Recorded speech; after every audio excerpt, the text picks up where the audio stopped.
تیسرا نمبر ہے علم۔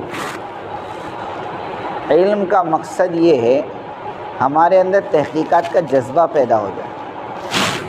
اس کو آسان زبان میں ایسا کہیں گے، ہم ہر حال کے امر کو پہچاننے والے بن جائیں کہ اس وقت میرا اللہ مجھ سے کیا چاہتا ہے۔ اللہ کے حکم کو معلوم کرنا علم ہے، اور اللہ کے حکم کو اللہ کے دھیان کے ساتھ پورا کرنا ذکر ہے۔ پھر بولو، اللہ کے حکم کو معلوم کرنا علم ہے، اور اللہ کے حکم کو اللہ کے دھیان کے ساتھ پورا کرنا ذکر ہے۔ اس لیے علم سے یہ چاہا جا رہا ہے کہ ہمارے اندر تحقیقات کا جذبہ پیدا ہو، حرام حلال جائز ناجائز کی پہچان ہو، کون سی چیز حلال ہے، کون سی چیز حرام ہے، کون سی چیز جائز ہے، کون سی چیز ناجائز ہے۔ صرف کھانے پینے میں نہیں، عادتوں میں، اخلاق میں، ہر چیز میں دیکھا جائے گا۔ جیسے ایک آدمی کسی دوسرے آدمی کو ستا رہا ہے تو کیا یہ جائز ہے؟ اللہ کے نبی کی حدیث ہے، ایک آدمی سو رہا تھا، دوسرے آدمی نے اس کی رسی چھپا دی، وہ اٹھا اور ڈھونڈنے لگ گیا بیچارہ۔ اللہ کے نبی نے کہا دیکھو اس طرح مسلمانوں کو تکلیف پہنچانا جائز نہیں ہے۔ ہمارے یہاں جائز ناجائز حرام حلال کی بات آوے نا تو ہمارے کو خالی کھانا دکھتا، ہاں بولے میکڈونلڈ کا حرام ہے، فلاں کا حرام ہے، تو وہ تو سب حرام ہے ہی، تیری زندگی میں کتنے حرام ہے وہ بول۔ تیری آنکھوں کا غلط دیکھنا، کانوں کا غلط سننا، یہ بھی تو حرام ہے۔ تو تحقیق کرو اللہ کا امر کیا ہے۔ اب میں یہاں بیٹھا ہوں آپ کے سامنے، آپ میرے سامنے بیٹھے ہو، میرے لیے اللہ کا حکم الگ ہے، آپ کے لیے اللہ کا حکم تو کریں گے انشاءاللہ۔ حدیث پاک کا مفہوم ہے، جو بندہ علم دین سیکھنے کے لیے نکلتا ہے، فرشتے اس کے قدموں کے نیچے اپنے پر بچھاتے ہیں، اور جنگل کے جانور، درندے پرندے چرندے، چرنے والے، پھاڑ کھانے والے اور دانہ چگنے والے، یہ ساری مخلوق، حتیٰ کہ سمندر کی مچھلیاں بھی اس کے لیے مغفرت کی دعا کریں۔ کسی نے پوچھا کہ مخلوق کو کیا فائدہ کہ مخلوق اس کے لیے دعا کرے؟ کہا یہ علم حاصل کرے گا تو اپنے علم کے مطابق زندگی گزارے گا، اور جب علم کے مطابق زندگی گزارے گا تو اس کے اچھے اعمال آسمانوں پر جائیں گے، اور اللہ کی طرف سے اچھے فیصلے آئیں گے، جس کا فائدہ سمندر کی مچھلیوں کو بھی ہوگا اور جنگل کے جانوروں کو بھی ہوگا۔ اس کے لیے وہ مخلوق اس کے لیے دعائیں مغفرت کرتی ہے۔ ایک حدیث پاک کا خلاصہ ہے، علم عمل کا امام ہے اور عمل اس کے تابع ہے۔ علم عمل کا امام ہے اور عمل اس کے تابع ہے۔ اب ایماندار سے بتاؤ، نماز پڑھ رہے تھے جماعت کے ساتھ اور سجدے میں امام صاحب چھوڑ کے چلے گئے، اب بہت دیر تک کوئی اللہ اکبر ہی نہیں ہوا، ایک نمازی نے سر اٹھا کے دیکھا تو مصلی خالی تھا، امام صاحب کھڑکی میں سے کود کے بھاگ گئے، تو اب آپ کی نماز رہی؟ ختم ہو گئی۔ کیوں؟ امام چلا گیا۔ علم عمل کا امام ہے، علم نہیں ہوگا تو عمل جہالت بن جائے گا، یہ اس کی فضیلت ہے۔ اللہ کے نبی نے فرمایا ایک عالم 1000 عابدوں پر بھاری ہے، ایک عالم 1000 عابدوں پر بھاری ہے۔ سمجھ میں آ رہی بات؟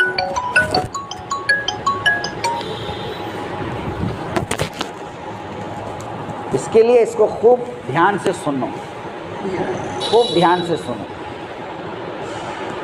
علم کے فضائل کو خوب پڑھو تعلیم کے حلقوں میں بیٹھ کر۔ سب سے بڑی فضیلت بتاؤں آپ کو، بے علم ناتواں خدا را شناخت، بغیر علم کے آدمی اللہ کو نہیں پہچان سکتا، بغیر علم کے آدمی اللہ کو نہیں پہچان سکتا۔ اس کے لیے علم حاصل کرنا ضروری ہے۔ تو تعلیم کے حلقوں میں بیٹھ کر علم کے فضائل کو سنو، اور پھر امت میں چل پھر کر علم کی دعوت دو تاکہ اللہ کے دین کا علم عام ہو، اور پھر راتوں کو اٹھ کر اللہ سے نفع والا علم مانگو۔ علم دو طرح کے ہوتے ہیں، ایک فضائل والا اور ایک مسائل والا۔ فضائل والا علم تعلیم کے حلقوں میں بیٹھ کر، اور مسائل والا علم اپنے مسلک کے معتبر علماء سے حاصل کرو۔ جس طرح دنیا کی ہر بات معلوم کرتے ہو اس کے ایکسپرٹ سے، نہیں سمجھے؟ ہر مارکیٹ آدمی اس کے ایکسپرٹ سے پوچھتا ہے۔ چمڑے کا کاروبار کرتا ہے تو چمڑے کے ایکسپرٹ سے، ہے نا؟ عطر کا کاروبار کرتا ہے تو عطر کے ایکسپرٹ سے۔ ایک آدمی کھیتی کرتا ہے تو وہ ایگریکلچر والے سے بات کرتا ہے، اس سے مشورہ کرتا ہے۔ ایسے دین کا مشورہ کس سے کریں گے؟ علماء سے، جاہلوں سے نہیں۔ بہت دنیا میں ڈاکٹر انجینئر ہے جو اپنی اپنی دکان کھول کے بیٹھے، لیکن ڈاکٹر اور انجینئر دین نہیں بتا سکتے۔ دین تو بتائیں گے علماء، جن کے پاس علم ہے، جنہوں نے علم کے خاطر اپنی زندگی کے 10-12 سال لگائے ہیں، وہ تم کو سمجھائیں گے نا۔ اس لیے ان سے علم حاصل کرو، معتبر علماء سے، بلکہ مفتیان کرام سے فتویٰ پوچھو۔ سب سے مسئلہ نہیں پوچھنے کا، لوگ الگ الگ راستے پہ لے جائیں گے تمہارے کو۔ اور اس کی علامت کیا ہے؟ کہ اس کی علامت یہ ہے کہ ہر عمل کو پوچھ کر کرنے والے بنو۔ ہر عمل کو آدمی پوچھے اور کرے۔ صحابہ کی یہ بہت بڑی صفت تھی کہ صحابہ ہر کام کو کیا کرتے تھے؟ پوچھ کر کرتے تھے۔ ایک صحابی اللہ کے نبی کے پاس آئے اور آ کر کہنے لگے میں زنا کروں۔ ارے ہم کو کیا لگتا ہے کیسا سوال؟ اللہ کے نبی سے سب پوچھا تھا ہوئے؟ کہ نہیں، ان کے اندر علم ایسا تھا اور ان کے اندر پوچھنے کا جذبہ ایسا تھا کہ نیکی نہیں گناہ کو بھی پوچھ لیا۔ جو آدمی گناہ بھی پوچھ کے کرتا ہو تو نیکی بھی پوچھ کے کرتا ہوگا کہ نہیں؟ کوئی کام بغیر پوچھے مت کرو، یہ نشانی ہے کہ تمہارے اندر علم ہے۔ کاروبار کرنا ہو تو پہلے معلوم کرو، شادی بیاہ کرنا ہے معلوم کرو، گھر میں بچہ پیدا ہوا معلوم کرو، گھر میں کوئی موت میت ہو گئی معلوم کرو، رہبری لو پھر کام کرو۔ اس کو کہتے ہیں علم۔ اور اسی کا دوسرا حصہ ہے ذکر، کہ ذکر کا مقصد ہے ہمارے اندر اللہ کا دھیان پیدا ہو جائے۔ کیوں بھائی؟ کہ اللہ کا دھیان پیدا ہوگا تو ہم گناہوں سے بچیں گے۔ آج علم نہیں، آج اللہ کا دھیان نہیں ہے اس لیے گناہ ہے۔ آج اللہ کا دھیان نہیں ہے اس لیے کیا ہے؟ جہاں دروازہ بند ہوا گناہ چالو ہو جاتے۔ احساس ہی نہیں ہے کہ اللہ مجھے دیکھ رہا، نہیں سمجھے؟ ہم سب تنہائی کے پاپی ہیں، ظاہر میں صوفی ہے اور تنہائی میں پاپی ہیں۔ کیوں؟ اللہ کا دھیان نہیں ہے۔ حضرت کہتے ہیں کھلم کھلا گناہ کرنا بے حیائی نہیں ہے، روم بند کر کے گناہ کرنا بے حیائی ہے۔ کیوں؟ کہ حیا کا معاملہ لوگوں کے ساتھ نہیں ہے، حیا کا معاملہ اللہ کے ساتھ ہے۔ اذا لم تستحی فاصنع ما شئت، جب تجھ میں حیائی ختم ہو جائے تو جو چاہے وہ کر۔ تو شرم ہی بیچ کے کھا گیا تو اب کیا کرنا؟ تو بن گیا بے شرم۔ تجھے اللہ کی شرم نہیں تو مخلوق کی کیا شرم کرے گا تو؟ تجھے اللہ کو خیال نہیں کہ اللہ مجھے دیکھ رہا ہے تو پھر مخلوق کو تو بہت دور چلی گئی۔ اس لیے اللہ کا دھیان پیدا کرنے کے لیے اللہ کا ذکر ہے بھائی۔ حدیث میں آتا ہے ذکر کرنے والے اور نہ کرنے والے کی مثال زندہ اور مردہ کسی ہے۔ ذکر کرنے والے زندہ ہے، ذکر نہ کرنے والے ہاں۔ ایک اور حدیث ہے جنت کے 8 دروازے، ایک دروازہ ذاکرین کے لیے، اس میں اسپیشل خالی ذکر کرنے والے جائیں گے جنت میں۔ ایک حدیث پاک کا خلاصہ ہے کہ اللہ کے ذکر سے بڑھ کر عذاب قبر سے نجات دینے والی کوئی چیز نہیں ہے۔ سب سے بڑی چیز اللہ کا ذکر ہے۔ روزوں سے، صدقوں سے، یہاں تک کہ جہاد سے بھی افضل اللہ کا ذکر ہے۔ کہ ایک آدمی پیسے تقسیم کر رہا اور ایک آدمی اللہ کا ذکر کر رہا. اللہ کے نبی سے پوچھا کون افضل ہے؟ کہا ذکر کرنے والا. اس لیے تعلیم کے حلقوں میں بیٹھ کر ذکر کے فضائل کو خوب پڑھنا، امت میں چلتے کا ذکر کی خوب دعوت دینا. فضائل اعمال کے اندر سب سے بڑا باب فضائل ذکر کا ہے. منتخب احادیث کے اندر تقریباً 282 حدیث ذکر کی ہے. ان کو پڑھنا بھی اور ان کو امت میں چل پھر کے بولنا بھی، اور دعاؤں کے ذریعے اللہ سے ذکر کی حقیقت مانگنا. اللہ کے نبی نے 4 چیزیں مانگی. اللہم انی اسألک لسانا ذاکرا وقلبا خاشعا،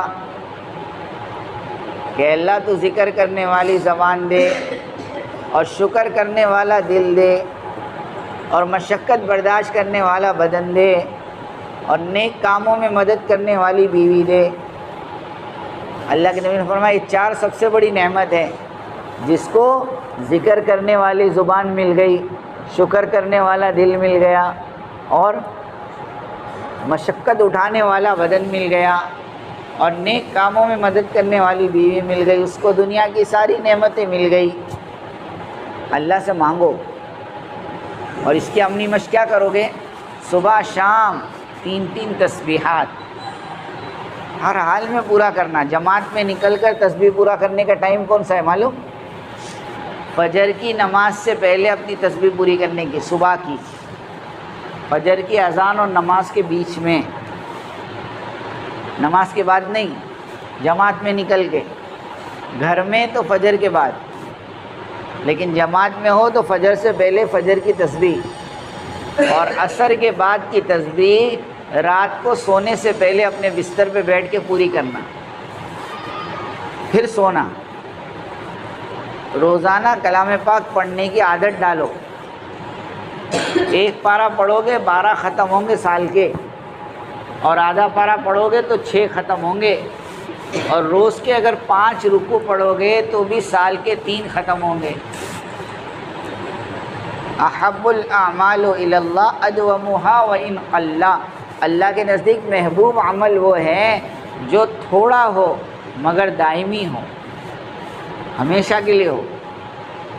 جو حافظ ہیں ان کو تو 3 پارے پڑھنے کے، روزانہ پاؤ پارہ کم سے کم حافظ صاحب اپنے ماں باپ کی ایصال ثواب کے لیے پڑھے. قبر میں چلے گئے وہ، ان کو پہنچاؤ. بڑی قربانی کے بعد تم کو حافظ بنایا انہوں نے، ان کا حق ہے تمہارے اوپر. اور مسنون دعاؤں کا اہتمام کرو. 10 دعائیں ایسی ہیں جو مسنون ہیں، صبح شام پڑھنے کی ہے. اللہ کی مدد تمہارے ساتھ رہے گی، کوئی ناگہانی آفت نہیں ہوگی، کوئی جانور اگر تم کو ڈسے گا اس کا اثر نہیں ہوگا. ہاں تمہارا قرضہ ادا ہو جائے گا. جادو اور شیاطین سے اللہ تمہاری حفاظت کریں گے، گندی علم سے اللہ تمہیں بچائیں گے. ایسی ایسی دعائیں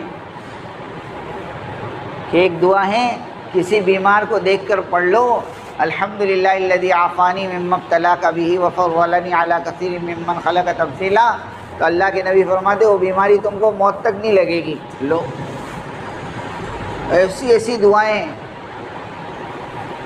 ان دعاؤں کو یاد کرو. ٹھیک ہے، صبح شام کی جو مسنون دعائیں ہیں، ہم نے 20 دعا یاد کی ہے. ایسی 30 دعائیں جو صبح سے شام تک تمہارے کام آئے گی، ہے نا. کپڑے پہننے کی دعا، آئینے میں منہ دیکھنے کی دعا، گھر سے باہر نکلنے کی، داخل ہونے کی، مسجد میں داخل ہونے کی، نکلنے کی، ہر موقع پر اللہ کے نبی نے ہمیں دعا سکھائی. اس کا اہتمام کریں گے انشاءاللہ. اور روزانہ اللہ سے مانگنے کی عادت ڈالو. دیکھو مانگنا ضروری ہے، جو مانگتا ہے اسے ملتا، جو مانگتا نہیں اللہ میں اس کو نہیں دیتے. اللہ مانگنے سے خوش ہوتے ہیں، اللہ مانگنے سے بہت خوش ہوتے ہیں، نہ مانگنے سے اللہ ناراض ہوتے ہیں. اسی لیے کہتے ہیں مانگ اس سے جو دے خوشی سے اور کہے نا. مانگیں گے انشاءاللہ. اجمالی باتیں مانگا کرو. اللہ کے نبی نے اس کو پسند کیا. ایک صاحب جنت کی نعمتیں کھول کے بیٹھے، اللہ جنت کا پھل دے، پھول دے، وہاں کا مٹن دے، وہاں کے چکن دے، ہے نا. اللہ کے نبی کہا تمہیں جنت مانگ لی، جنت میں سب آ گیا. ایک صحابی جہنم کی ہر حصے سے پناہ مانگنے لگے، اے اللہ وہاں کی بیڑیوں سے پناہ دے، یا اللہ وہاں کی آگ سے، یا اللہ وہاں کی ٹھنڈک سے، وہاں کے زقوم سے. اللہ کے نبی کہا تم نے جہنم سے پناہ مانگ لی، سب آ گیا اس میں. ایسی دعائیں مانگو جو ہمارے لیے عافیت والی ہو. ایمان کے بعد سب سے بڑی نعمت عافیت ہے. اور دعاؤں میں اصرار کرو، یہ سنت ہے دعاؤں میں اصرار کرنا. اللہ کے نبی دعاؤں میں اصرار کرتے تھے، بار بار مانگتے تھے ایک چیز کو. دیکھو نا حج کے موقع پر اللہ کے نبی نے مانگا، وہ دعا قبول نہیں ہوئی تو مزدلفہ میں جا کے واپس مانگا تو مزدلفہ کی رات میں وہ دعا قبول ہو گئی. کون سی دعا تھی وہ؟ کہ اللہ میری امت کے ظالموں کو بھی معاف کر دے. اللہ میاں نے عرفات کے میدان میں کہا نہیں، ظالموں کو معاف نہیں کروں گا.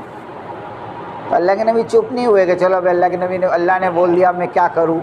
کہا نہیں، مزدلفہ میں جا کے واپس مانگا. پھر اللہ تعالیٰ جبرائیل کو بھیجے کہ ٹھیک ہے ہم معاف کر دیں گے. اس امت کے ظالموں کو بھی اللہ نے معاف کرا دیا. بولو، تو دعاؤں میں اصرار کرو.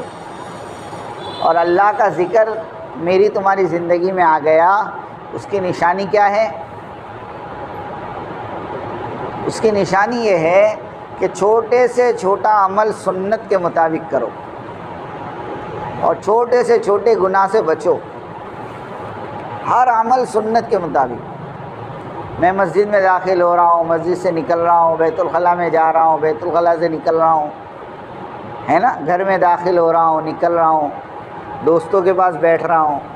اب دیکھو میں سنت پہ عمل کر رہا نہیں کر رہا. اگر سنت پہ عمل کر رہا ہوں تو میرے اندر اللہ کا دھیان ہے، اور اگر سنت پہ عمل نہیں ہے تو میرے اندر اللہ کا دھیان نہیں ہے.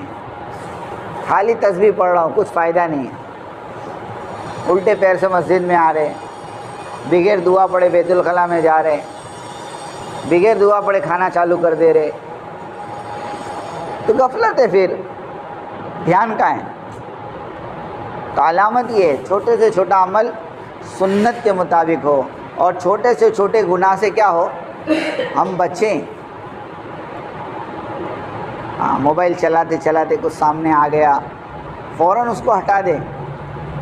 یہ نہیں کہ چلو اب اس کے اندر جا کے دیکھیں اور کیا میٹیریل ہے. ہاں یہ ہوتا ہے. اپنے آپ کو بچاؤ گناہوں سے. گناہ تو ہوں گے، گناہ نہیں ہوں گے نہیں. کوئی آدمی یوں نہیں کہہ سکتا کہ گناہ نہیں ہوں گے. گناہ تو ہوں گے، لیکن آدمی اس گناہ پر اڑے نہیں. وَكَانُوا يُصِرُّونَ عَلَى الْحِنْثِ الْعَظِيمِ. اللہ رب العزت فرماتے ہیں یہ جنتی لوگ گناہوں پہ اڑنے والے نہیں تھے.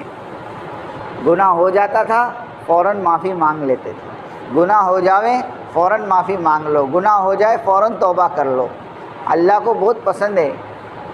کہتے دنیا کے سارے انسان اگر فرما بردار ہو جائیں اور دنیا کے سارے انسان اگر گناہ کرنا چھوڑ دیں تو اللہ ایک نئی مخلوق کو پیدا کریں گے جو گناہ کر کے معافی مانگیں گی، کیونکہ اللہ کو گناہ کر کے معافی مانگنا بہت پسند ہے. اس کا مطلب یہ نہیں کہ اپنے کو معافی مانگنے کے لیے گناہ کرنے کا، یہ نہیں.